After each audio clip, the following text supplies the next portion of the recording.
Why is it so difficult for us to be ourselves?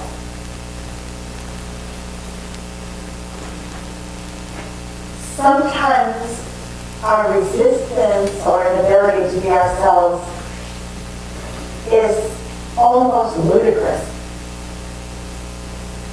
We're in situations where we are invited to be ourselves and we still feel blocked. Sometimes it's more understandable because being ourselves could appear threatening.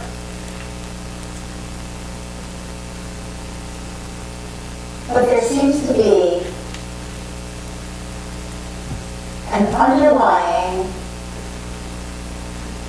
block in so many of us because the difficulty in being ourselves is so widespread. James, if you'd like to sit up here, that would be lovely.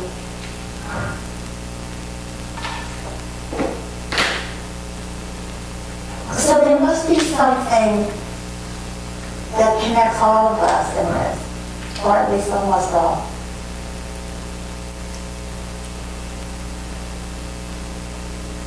And it would appear, we had a session with a client yesterday, and that session really brought something important to our conscious awareness, or to the front of our awareness, which is how one part of us can attack another. And it occurs to me that we may all have that, some part of us that attacks us for being ourselves.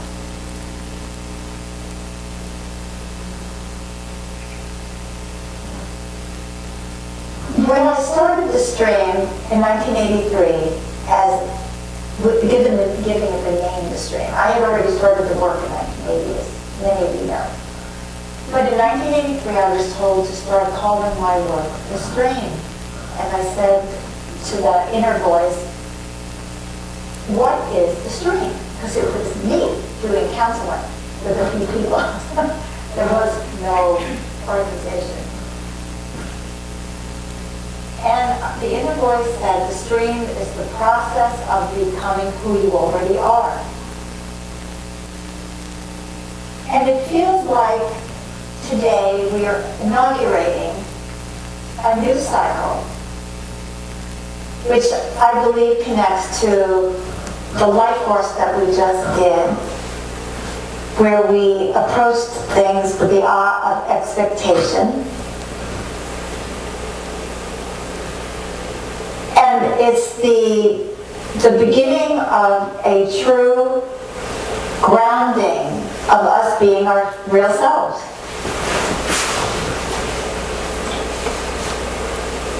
When I am in Oregon, I feel more myself.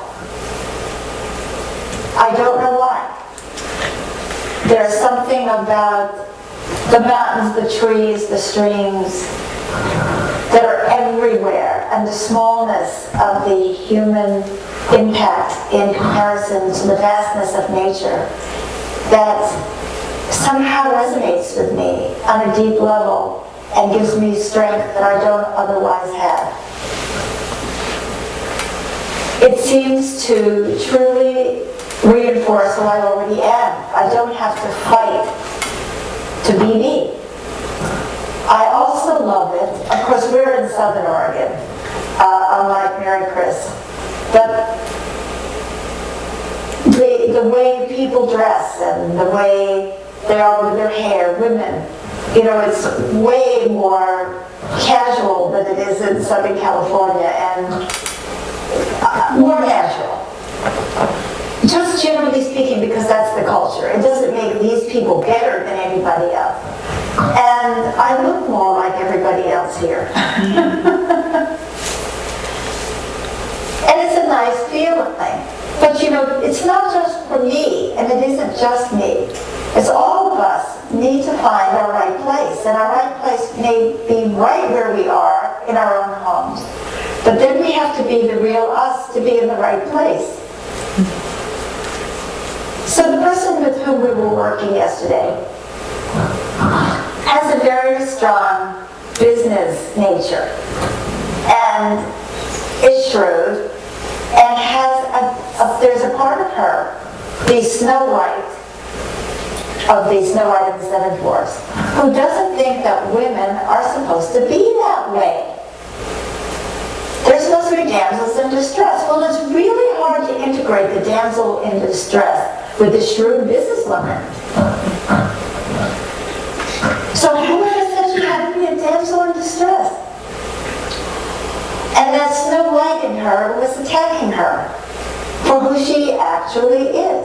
Now, I don't want to say that any particular fragment of us represents all of us. Of course, there's always going to be some part of her that's a damsel in distress. And maybe there's always going to be a part of me that's a damsel in distress. But it's not the primary energy that I carry. I'm much more like the wicked stepmother that I am sort of Snow White. Anyway, that's a poor characterization of myself. But anyway, so what I'd like you to take a moment and consider what I'm saying very, very seriously. And ask yourself if you were some kind of archetype that really represented something very deep and profoundly true about you. What would that be? And then once we've determined that, let's take a look at what part of us might be attacking that, not want us to be that way, undermining and sabotaging our real strength.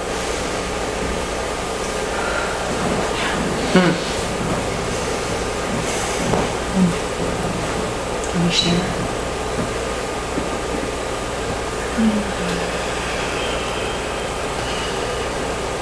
Go to it, I guess.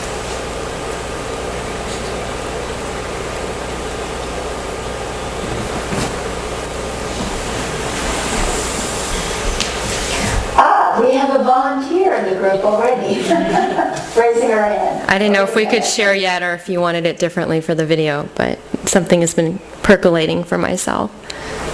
So, Go right ahead. Okay. Well, I had a dream the night before last. There was a man who came to me, and I could tell he had just a great amount of love and support for me. And as the more he came toward me, the more I started to act out. I tried to leave. I tried to hide. While all the time wanting him to notice that I was trying to leave and trying to hide. And, I came back inside and he said, look, I can't help you be who you think you want to be, which is... He said that to you? Yes, who you think you want to be. He said, which is, a quiet, melancholy artist.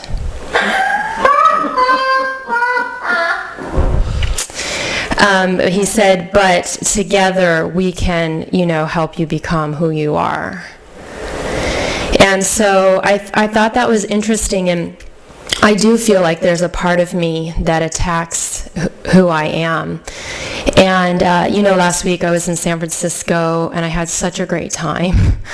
I felt really in my element at the office, and just, working with my colleagues and whatever we were doing, meeting with clients, taking my team to lunch, whatever it was, and just collaborating. And then, I was tired, but yesterday, our San Diego team did a volunteer thing. It's called Quality Time with PR Minds, where they take people, nonprofits from the community, and we as PR people volunteer our time to help them with things. And I had such a good time. Like, you couldn't get me to shut up. Like, the two organizations I was assigned was the National Alliance for Mental Illness, which was perfect, and the Escondido Humane Society. And I was sending emails to China. I was just so on fire, what are my connections, and, coming up with these ideas. And Roz is shaking her head because I was sharing with her yesterday, these were really creative, great ideas. And so after that, I came home and I passed out. And I don't think, well, I didn't go home. I went to lunch with my colleague and laid out, by the pool at the Del Mar Marriott. Like, it wasn't that bad. And then I came home and I just felt exhausted.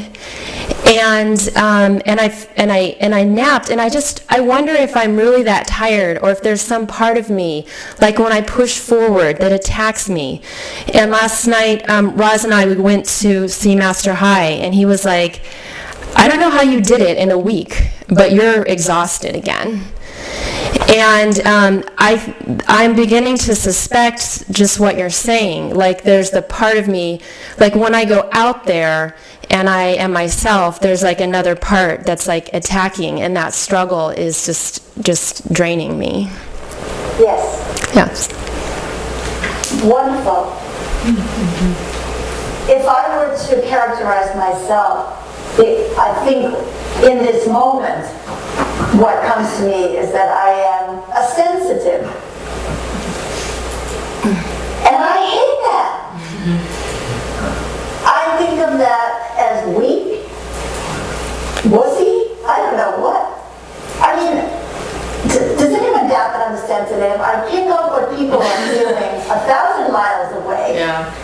If not right next to me, I have everybody's feeling. I can pick up people's thoughts. I am sensitive to temperature, to humidity, to every darn thing. I am so darn sensitive. And what do I do? How have I spent my life? Confronting people. It's not really a smart profession for a sensitive. It's funny because it makes me very good at what I do because I can pick up what's going on for them. But then the idea that I think that I can just go out there like a battering ram and not be impacted is just insane. And I started this when I was very young. When during the McCarthy period, I decided I was a communist. They were arresting people. They had just executed the Rosenbergs. And I said, that's me. Hello, here I am. Hello. So it's not that I don't think it's important for me to be forthright and confront those things that need to be confronted. But why do I seem so surprised that I'm getting bruised and battered and that it's hard for me to handle? Because it's really hard for me to handle because of the way I am. But I don't accept that. I want to be different. I want it to be different. I remember when I became ill at 15, chronically ill, and I had to go to the principal's office because I kept having to stop being in class and go to the nurse's office every day. And nobody knew what was wrong with me. But I literally could not sit up or stand up or talk or stay awake. And so I had to go see the principal, and he said, what are you, a butterfly? And I should have said yes.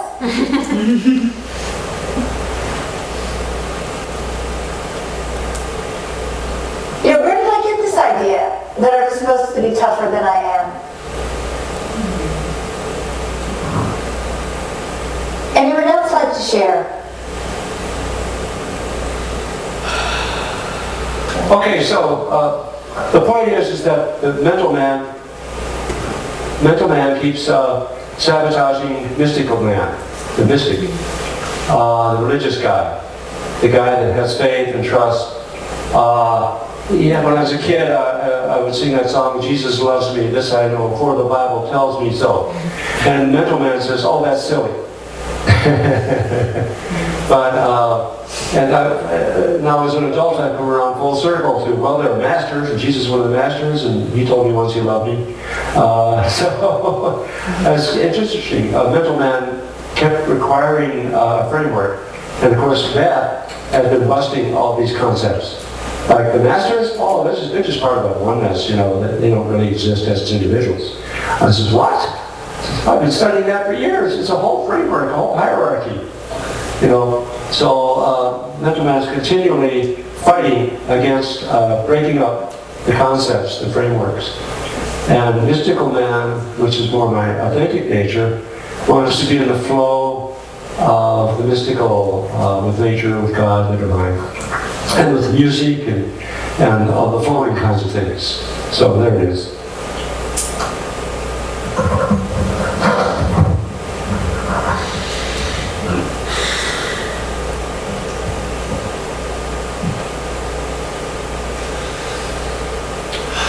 Oh, okay. Well, this might be wrong too, but the way I always see myself is a sensitive artist. And I forget that I can also be, well, I tend to think that that's in opposition to being capable and being able to be a counselor type of person to other people rather than always receiving the counsel. And when I was... hold on a second, I just want to share. I think you're on the track of something there. Because I think you want to think that you are, the sensitive who needs to be taken care of and received. And that there is another part of you that's bigger that you haven't developed. So I think you're on the track of something, honey. Well, I was with my parents last week, and my mother is very upset about something my sister did. And I discovered that I had all kinds of tools from the stream that I could use rather than colluding with her, saying that I hated to see her suffer, but what that's coming from is her expecting my sister to be some other way. And now I can't think of it. To consider that how my sister is, that when someone's doing something that is upsetting you, they're in pain. And to consider that this was not an evil plot on the part of my sister, but that she's stressed out of her mind. And what it got to, the bottom was, what my mom is talking to her. And that all she needs to do is write a letter about that. So you're going into the details of what you did, which is, those are good things, but what I'd like you to be thinking about now is what is this other identity that you are finding emerging in you, and why have you stopped it up to this point? So that would be, the question that I would ask you to ponder. Okay. Thank you.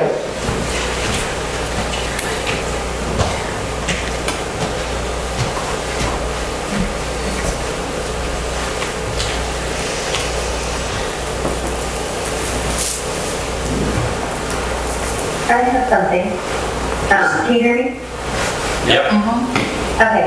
I don't know that I have it totally figured out, but I think there's a part of me that is definitely more spontaneous and fun and self-expressed. Like I love to dance, and I was at a party for my daughter's school, and they had music on, and I felt myself wanting to dance, and I know that there's a part of me that represses that a lot. And the same thing when Madame Mazurka said to Anne asked, how can she reach her potential? And Madame Mazurka said, potential, what's potential? Go have fun. And I thought, I don't do that, I have every opportunity to really kind of embrace life and enjoy it. And there's part of me that wants to and has this adventurous spirit. And then there's another part of me that says, I don't know, that just shuts it down or represses it or creates unnecessary fear, and not just in like a social aspect, but in professional or even relationships, there's a holding back of just kind of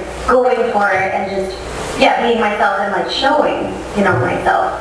So that's what I was thinking. Wonderful. You know what that reminds me of, Tracy? Years ago, we were in a workshop together, and you became this character, Regina, I think, with the Italian restaurant. It was something like that. Right. And she was very fun and very self-expressed, and that's the real you that you're not letting show. Right.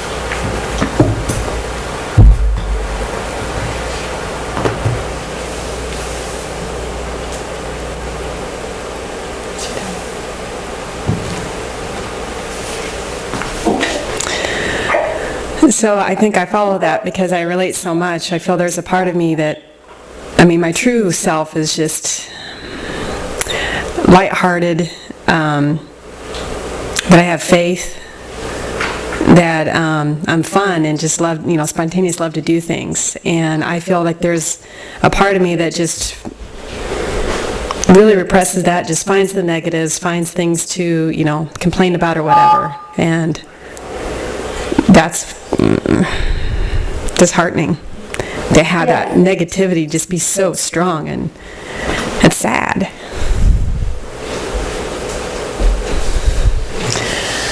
So is that it? Yes, that's wonderful. Good. I feel better. Which is, there is the issue of timing as we are becoming ourselves, because the stream is the process of becoming ourselves. And I have no doubt that I needed to spend the last 12 years in Southern California, even though I swore I'd never go back. And I would not be the person I am today if it weren't for you guys and the experiences and the challenges and the support that I've received. And there would be no community if I had not come back. And my own self-realization would not have reached this level if I had not come back to California. So now, isn't that bizarre that I had to, in a way, play out a role that was not compatible with me in order to have fulfill a higher purpose, which is my own. It's not something that I just did for some abstract collective, but it was for myself as well. And that I knew that. And sometimes we have to do that. We go, for instance, I'm going to give you a funny example of that. Let's say we're very creative and self-expressive, and we sit down with our piano teacher, and the teacher says, you have to do your scales. And you have to practice, practice, practice, and you say, but that's not me. That's not me. I want to have to do that. Well, if you don't do it, you're not going to be very self-expressive, because you have to do what it takes in order to get to the point that you can fully self-express. And so if we look at it from a developmental perspective, an evolutionary perspective, we can also see, I bet, that everything that we've done, which seems to have attacked the parts of us that are very real about us, we could actually look at from the evolutionary perspective and see why we needed those experiences in order to get to this point. And I invite each and every one of you, as I'm going to be closing this part of our talk and our community experience today, to be thinking about that as you go on, to think about who you are, who you've been, and how you've been attacked by parts of yourself, and how those parts of you that have attacked you, and those parts of you that you've had to be in that role, where sometimes it's like you had to be a mother for 20 years before you could break out and become a new dancer. How all of that has contributed to who you are today, and how you are, and how you can be, so that we can go forward together with the awe of expectation. So why don't we collectively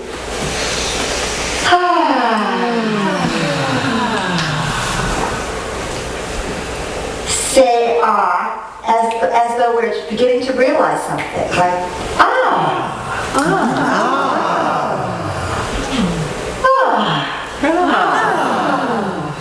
and now,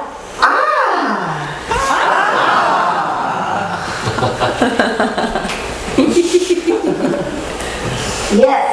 Yes. Yes. Yes.